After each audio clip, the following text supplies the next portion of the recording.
Okay, so back at the car, we've now got, it's going to need knocking back this obviously, but we've got a nice solid weld in here. I've got the light on this phone going, so get the cover out of the way. Just taken the driver's seat out to go and be stitched and sorted.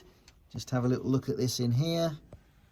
And if you can see that very well, let it focus, but there's a nice bead in there now. I don't know if that helps, come back a bit. Yeah, it doesn't focus very well, does it? Try that. No.